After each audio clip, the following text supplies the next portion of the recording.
જય શ્રી કૃષ્ણ. ઓમ શાંતિ. જય સ્વામિનારાયણ. કેમ છો બધા? મજામાં ને? આપણા કિચનમાં આપ સૌનું સ્વાગત છે. તો આજે આપણે મહેમાન કોણ છે? આપણે મહેમાન છે મારા જેઠના દીકરાની વહુ નિશા. તો આજે આપણે શું બનાવશું નિશા? જામનગરના તીખા ઘૂઘરા. જામનગરના તીખા ઘૂઘરા, બરાબર. તો એમાં શું શું સામગ્રી જોઈશે તો બતાવી દીધી. એમાં જોશે બટેકા બાફેલા, ચટણી માટે ટમેટા, લસણ, ગાર્નિશિંગ માટે આપણે કાંદા, સિંગ અને સેવ જોશે. અને તેમાં મગની દાળ, ચણાની દાળ, બાફેલા વટાણા અને આદુ મરચાંની પેસ્ટ જોશે. અને લોટ માટે આપણે મેંદો જોશે. મેંદો લોટ. એમાં આપણે ઘઉંનો લોટ નાખવો હોય તો નાખી શકાય છે? હા, નાખી શકાય. બરાબર. તો નિશા આ બતાવી દે કેવી કેવી રીતે આપણે શું મસાલો નાખવાનો આપણે છે પેલા બનાવવાનો. બટેકા મેશ કરીશું. હા, ઘૂઘરા ઓલા આપણે ગળ્યા ઘૂઘરા બનાવીએ એવી રીતે આ તીખા. બરાબર. એમાં બધો મસાલો છે. શું મસાલો નાખવાનો? એમાં આપણે ચણાની દાળ નાખીશું, મગની દાળ, બાફેલા વટાણા નાખીશું, આદુ મરચાં નાખીશું. હવે એમાં આપણે મસાલા નાખીશું. નિશા આ કોની પાસે તો શીખી? અમારા બાજુમાં જામનગરના બેન રહેશે ને, એની પાસે. જામનગરના જામનગરી ઘૂઘરા. આપણે આમચૂર પાવડર નાખીશું અને ચાટ મસાલો અને આપણે સ્વાદ પ્રમાણે મીઠું નાખીશું અને થોડાક લીલા ધાણા. હા, હવે આને મિક્સ કરી દઈશું. અને ઘૂઘરાની જેમ જ બનાવવાના? હા. પછી શેની સાથે ખાઈ શકાય? આપણે એની સાથે આંબલીની ચટણી, ગ્રીન ચટણી અને આપણે એક ટમેટાની, લસણ ટમેટાની લાલ ચટણી બનાવીશું. બરાબર. રેડ ચટણી. લસણ અને ટમેટાની. એમાં લાલ મરચું નાખવાનું? હા, લાલ મરચું નાખવાનું, મીઠું નાખવાનું. એમાં ગળ પણ નાખવાનું? તેમાં નહીં, એમાં ગળ પણ નહીં. આમાં ગળ પણ નાખવાનું કે નહીં નાખવાનું? આંબલીની ચટણી આપણે ઓલરેડી ગળી હોય છે એટલે આપણે આમાં ગળપણની કોઈ જરૂર નથી. પછી પડ મેંદાનું ઢીલું થઈ જાય આપણે, એટલે આમાં લીંબુનો રસ પણ નથી ઉમેર્યો. આપણે આમચૂર પાવડર ઉમેર્યો છે ખટાશ માટે. બરાબર. મસાલો આપણો ઢીલો ન થઈ જાય એ માટે. બરાબર.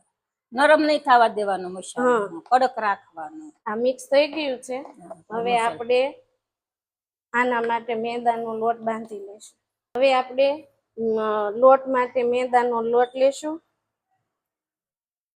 એમાં આપણે મીઠું અને મોણ માટે તેલ લેશું.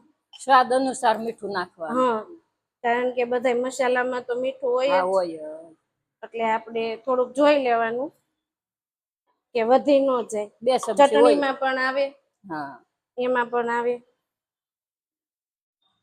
આમાં મોણ કેટલું દેવાનું? 2 ચમચી જેટલું? બસ એટલું જ તે. થોડુંક સોફ્ટ થાય લોટ એટલા માટે. પછી વધારે પડતું મોણ દઈ દઈએ તો તૂટી જાય છે. કેટલો કડક બાંધવાનો? આપણે હા, પૂરી જેવો. બહુ નરમી નહીં અને બહુ કઠણ નહીં. તો નિશાને આપણે પેલા કાંગરા વાળવી એમ વાળવાના કે? ના, આને કાંગરા વાળી નહીં, આપણે મશીનેથી બનાવશું અને એક કાંટા વાળી ચમચી લઈને આપણે એ રીતે બનાવશું, જેથી કરીને બહુ લોટ જાડો ન રહે, કાંગરી કડક રહે અને ઓલી થઈ જાય એટલા માટે. હા, બરાબર. ચમચી હોય તો પતલી થાય ને કાંગરી ઓલી કડક થઈ જાય. આપણે મશીને બનાવી અને ચમચી 2 વખત બતાવશું કે કેવી રીતના બનાવવું. ઓલું મશીને પાડી કોર નીકળી જાય ને ઓલી કાંગરી એમાં ને એમાં રહે એટલે થોડી કડક રહે. આપણે આ લોટ બંધાઈ ગયો છે. હવે આને થોડોક રેસ્ટ આપીશું અને એટલી વારમાં આપણે ટમેટા લસણની ચટણી બનાવીશું. ટમેટા, લસણ, લાલ મરચું અને સ્વાદ પ્રમાણે એમાં મીઠું ઉમેરીશું. હવે આપણે ચટણી માથે ટમેટા, થોડી ખાંડ, આપણે મોટી ઉંમરના કે ડાયાબિટીસ માટે બનાવતા હોય તો ખાંડ સ્કીપ કરી શકાય, કારણ કે આંબલીની ચટણીમાં આપણે તે ગળી જ હોય છે અને આમાં લસણનું પ્રમાણ વધારે હોય, કારણ કે ટમેટાની બનાવીએ છીએ તો લસણની ચટણી આપણે લસણ વધારે નાખીશું અને લાલ મરચું પાવડર નાખીશું 2 ટેબલ સ્પૂન. અને આમાં પણ આપણે સ્વાદ અનુસાર મીઠું નાખીશું, કારણ કે ચટણીમાં બધામાં આપણે મીઠું નાખેલું હોય છે. હવે આમાં 2 ચમચી પાણી નાખી ઉમેરવાનું. અને પીસી લેશું. આપણી લાલ ચટણી બનીને તૈયાર થઈ ગઈ છે. એને આપણે એક બાઉલમાં કાઢી લેશું અને હવે આપણે પૂરી વણીશું ઘૂઘરા માટે.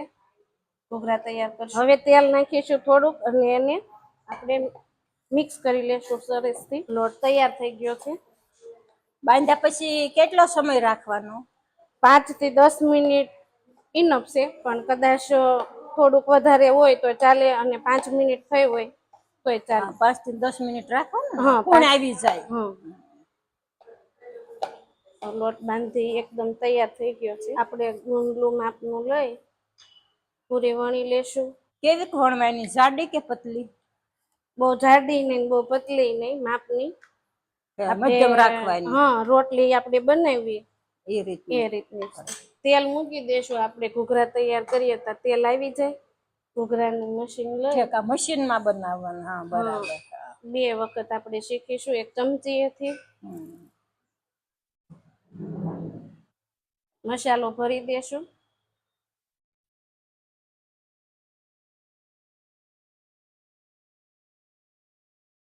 આપણે ઓલા ઘૂઘરા બનાવી એવી રીતે જ બનાવવાના હે ને? બરાબર. ગળા બનાવી ને દિવાળી ઉપર.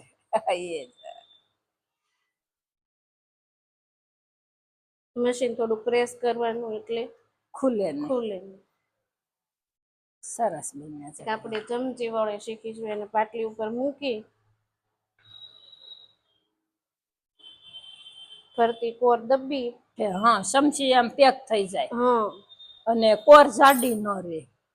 ઓલામાં આપણે લોટ કાઢવો પડે, આમાં આપણે કાઢવો ન પડે. તો આ 3 પ્રકારના બને. પેલા આપણે વાળીને બનાવી તે બની શકે ને? હા, ઈ બની કે પણ એમાં થોડીક મેંદાની કોર જાડી રે. બરાબર. હા, એટલા માટે આ મસાલામાં આપણે હિંગ હોતન નાખીએ કે નાના બાળકો કે કોઈ મોટી ઉંમરના ખાતા હોય તો એમને બટેકું હોય તો કદાચ ગેસ ન થાય. એ માટે આપણે હિંગ નાખીએ. મરી પાવડર નાખી શકાય? હા, મરી પાવડર એ નાખે. એમથી ગેસ નો થાય. એટલે ખાઈ શકે. બટેટું આવે ને? બટેકું ને મેંદો બે આવે. તેલ આવી ગયું છે અને આપણે એમાં ઘૂઘરા નાખી દેશું. તેલ ધીમું જ, ગેસ ધીમો જ રાખવાનો છે. અને ધીમા તાપે તળવાના છે. ક્યાં સુધી શેકવાના, તળવાના? ગોલ્ડન બ્રાઉન નો થઈ જાય ત્યાં સુધી. કડકડ ઉપર થવા. બ્રાઉન થાય ત્યાં સુધી તળશું આપણે. ગોલ્ડન બ્રાઉન થઈ જાય ત્યાં સુધી. પછી આપણે હજી આમાં ચટણી, ઉપર સિંગ, સેવ, કાંદા, ટમેટા ને કાંદા આપણે ન ખાતા હોય તો નહીં નાખવાના. તો ખાલી સેવ, ત્રણેય ચટણી અને મિક્સ કરીને ખાવાનું. ભેવ ની ઘોડે તો આપણે ખાવાનું. બરાબર. આમાં ફરીને બતાવી દે શું મસાલો જોઈએ? આપણે આમાં બટેકાનો મસાલો, આદુ મરચા, ચણાની દાળ, મગની દાળ, બાફેલા વટાણા, ચાટ મસાલો, આમચૂર પાવડર અને સ્વાદ પ્રમાણે મીઠું નાખીશું. ગળપણ નહીં નાખવાનું. ગળપણ નહીં નાખવાનું. તો આ પડ ઢીલું થઈ જાય, નરમ પડી જાય. લીંબુ નહીં નાખવાનું. આમચૂર પાવડર નાખવાનું લીંબુની જગ્યાએ. લોટ કયો લેવાનો? લોટ આપણે મેંદાનો લઈ શકાય, પણ કદાચ મોટી ઉંમરના બાળકો માટે બનાવતા હોય તો આપણે અડધો ઘઉંનો અને અડધો મેંદાનો પણ લઈ શકાય. ઉમેરી શકાય. મેંદા ભેગો ઘઉંનો લોટ ઉમેરી શકાય. અને ખાલી રોટલીનો લોટ લેતા હોય તો સાથે રવો નાખીને બનાવીએ તો પણ આવા જ બને. રવાના રવાની ઘઉંના લોટના બનાવીએ એટલે આ બની ગયા છે. હવે આપણે એને પ્લેટમાં કાઢી લેશું. જો અવાજ આવે એવા કડકડિયા થયા. અંદર ભલે મસાલો નરમ હોય પણ કડકડિયા થયા. જો અવાજ આવે છે.